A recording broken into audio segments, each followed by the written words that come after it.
guys, and welcome back to another episode of Travis's Musings. This is episode 6, and this week we're going to be talking about a couple different things.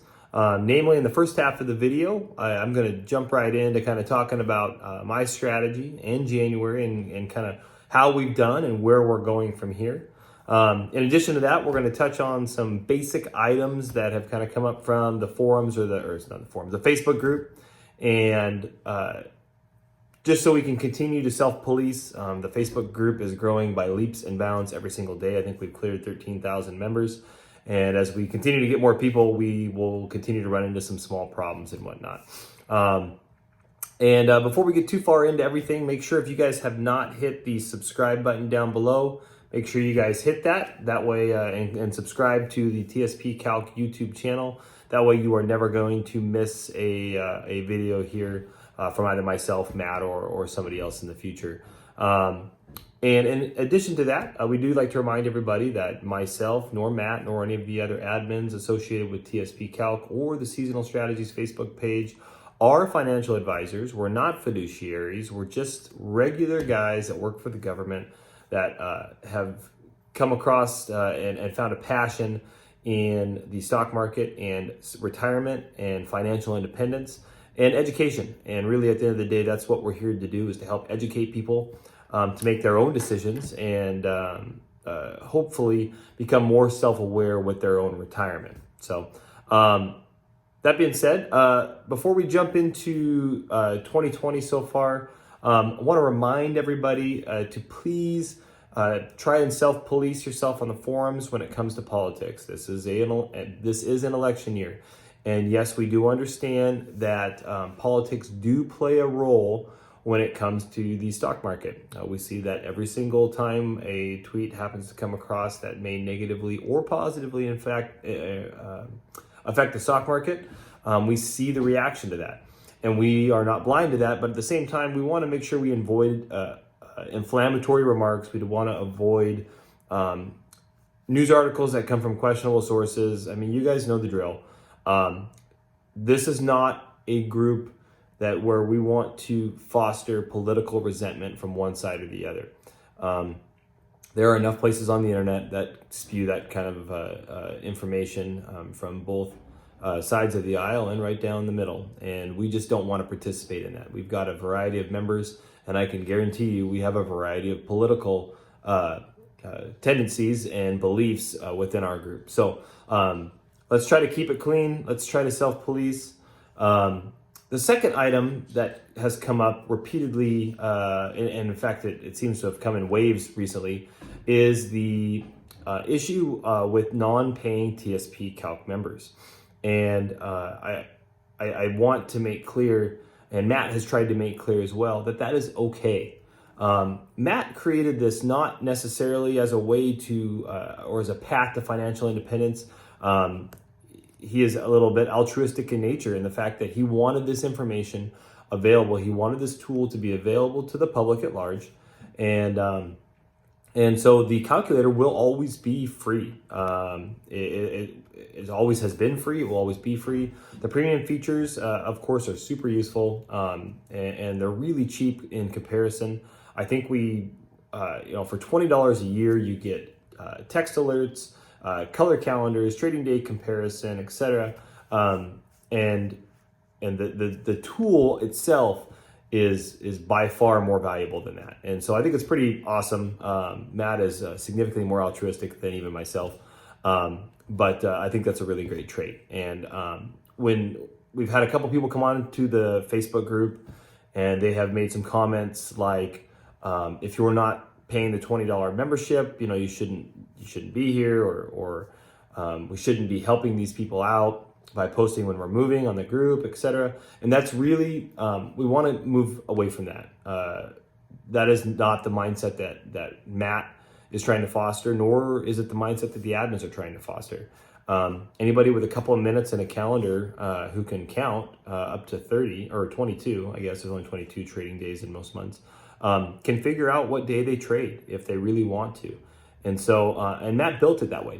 Matt wanted, like I said, this information to be available. So if we could please work on self-policing, on toning that rhetoric down a little bit. And trying to stay more focused on market information and moves and helping new individuals, directing them to the videos, to the literature that we have in the announcements. I will say that the group has actually done a really good job of that. And you can tell that our group IQ has been raising exponentially recently. And that's a credit to everybody as far as helping out, because with 13,000 people, we got 5 admins and a creator right now, 6 admins, I guess, mods. And we can't do everything. And the group has done a really good job of stepping up and helping fill some holes. And I just wanted to say thank you on behalf of myself and the rest of the admins and Matt. You guys have done a great job. And so keep it up, and let's continue to raise the knowledge quotient and continue to push some of the boundaries. We have some really, really smart people in this group. It's pretty impressive. Brian by himself, we have our own little group moderator thread, and Brian baffles me constantly. I have no idea what he's talking about half the time, but he's a really good resource for some of you guys that really want to get into the math side of it and delve into the numbers. Feel free to reach out to Brian or tag him in a post to if you have a math question or a statistical question. That is your man to talk to about that. So don't ask me about any of that math stuff. So that being said, let's go ahead and we will swap over to the desktop now, and we'll start on TSP Calc, and we'll kind of talk about my next move, and we'll kind of talk about where we are year to date. And if you're not interested in the or you're well advanced on the TSP.Gov website, feel free to stop watching at that point.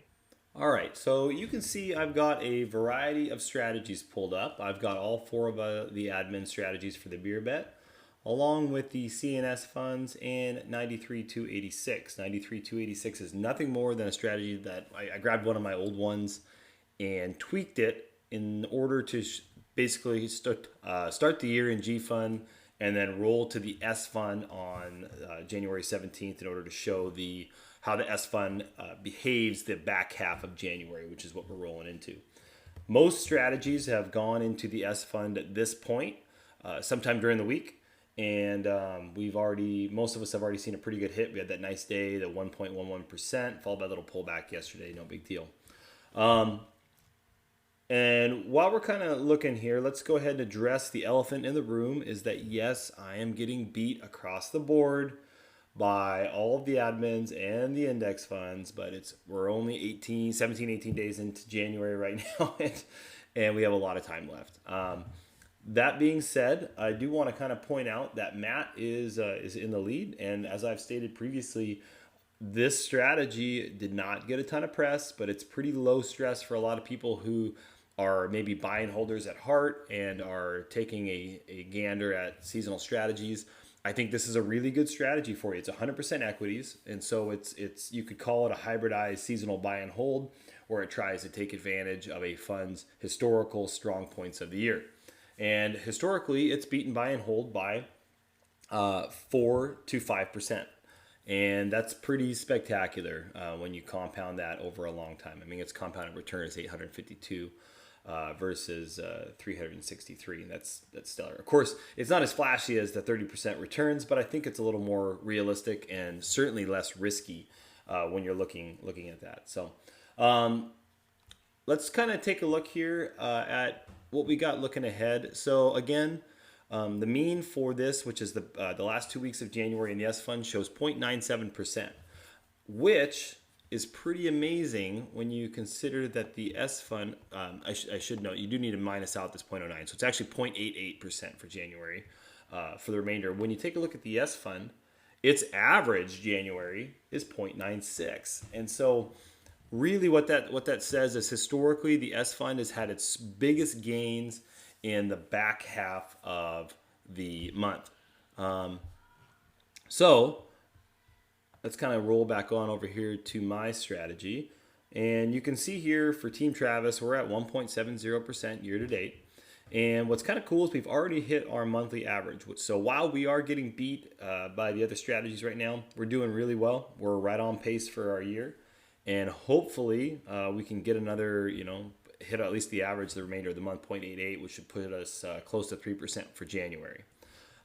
It should be noted that your pips are going to see a pretty dramatic drop when we hit our February, because we had last year most strategies, even if you were buy and hold, we had an 11.64% January last year. And so that January, that 11.64% is going to go away, and it's going to be replaced by whatever we get this month. So if it stopped right now, my pip would be 10% lower. So it's why I don't typically track pips. I track year to date. It gives, in my opinion, it gives a little better picture of what's going on, and you can have some pretty dramatic swings, which is what we saw in December. I had a minus 10% loss last year in December, and so that went away, and then we picked up whatever gains we had there. So don't be alarmed when you see your pip drop dramatically this month. I'm assuming we're not going to have a 8% run to end the month, but you never know. So that's kind of what we've got looking forward. And again, I'm going to be there till the middle of February. And you can see here, looking ahead into February a little bit, that we averaged, it's a pretty big month for season. We averaged 2.34% for Team Travis. And if you take a look at S and C, their Februaries are not great, which most of their gains happen historically in the first half of the month. So, and I'm going to be working on trying to get some of those charts together. I'd like to add those to the technical analysis discussion that were in the PDF file that was created by one of the members. And it really shows the daily averages in chart form with all 5 funds against each other. And I think it's a really helpful technical tool to be able to take a look at. And I'm going to try to get that incorporated into future analysis. The way I want to release my videos from here on out is I'd like the first video to be a little bit of the technical analysis, kind of a summary of what we're doing and where we are so far since our last video. And it's also a teaching moment. And so one topic, or another that we're discussing to try to bring our group IQ continually forward. And the second half, I want it to be a little more technical analysis. And now, granted, remember, I am not Brian, and so I'm not as proficient with mathematics and statistics as he is, but I will do my best. And if you guys have some ideas, or you have other topics or technical analysis you'd like to see discussed while we do that, feel free to reach out and shoot me a message. Sometimes they get lost on the Facebook posts, so if you have an idea, make sure you send me a message so I can come back and find it. I know there was already one post that I had bookmarked, and I don't know what happened to it. So I don't remember what that member wanted to discuss. So if you are a veteran TSP seasonal strategist, or you're pretty familiar with the TSP.Gov website, at this point, we're going to be swapping over there, so feel free to sign off. And like I said, don't forget to subscribe down below, and make sure you share this video with your friends. So if you want to stick around for some TSP.Gov work, kind of showing how to do an IFT and a contribution allocation change, feel free to stick around, and we'll go ahead and handle that next. All right, guys, and we're over here at the TSP.Gov My Account page, and I'm going to be going through 3 different tabs here today to kind of show you how to do a contribution allocation, interfund transfer, and how to play with activity summary. So, first thing I'm going to talk about is the difference between interfund transfers and contribution allocations. Interfund transfers are indeed when you take the take a percentage, or in seasonal strategies, it's typically all of the shares from one fund, and you move them to another. Hence the term interfund transfer. It's commonly confused with contribution allocations, which also sound similar, but contribution allocations are nothing more than the money that you have coming out of your check and where it goes. So if you change your contribution allocation, your biweekly or monthly or however you're paid, contribution will go to that fund. I have made the mistake of doing a contribution allocation change and not doing interfund transfer. It happens. Though I would highly recommend people to be very careful, because in my case, it ended up costing me almost 3%. I know another member on the forums or on the Facebook group had done something similar and felt silly, but really, I mean, it's a lesson. I think once it's learned once, it will never happen again. So I check and triple check my stuff. So let's go under the interfund transfer tab and see what happens here. So you can see here that it gives you a table that shows your current funds and your current percentage. They base everything on percentage. So you can't move money around. You can move a percentage of your money, but you can't actually, I don't want to move $27,315. I guess you could if you did the math for that and figure out exactly the percentage. But they just do percentages around. You would request an interfund transfer. And now, granted, it won't let me get past this screen because I've already done 2 interfund transfers for the month. But you come to this new table here, which shows your current allocation percentage. And say I wanted to move 100% of my funds to the C fund. I would type in 100. Or if you're wanting to do a buy and hold split, you'd want to, with a seasonal strategy, which some people do, you can go ahead and do a different fund allocation here. And then hit continue. And of course, it's going to error me out here and tell me I've already done my 2 interfund transfers, which it did. But then it would give you basically a acknowledgement that you've got an interfund transfer. And then if you were to click back on the interfund transfers tab here on the left, on the top, it would tell you you have an interfund transfer pending. It would tell you that right up here. So contribution allocations is set the exact same way. You would request and I move my contribution allocations with my IFTs. So I do 2 changes every time my strategy says to do one.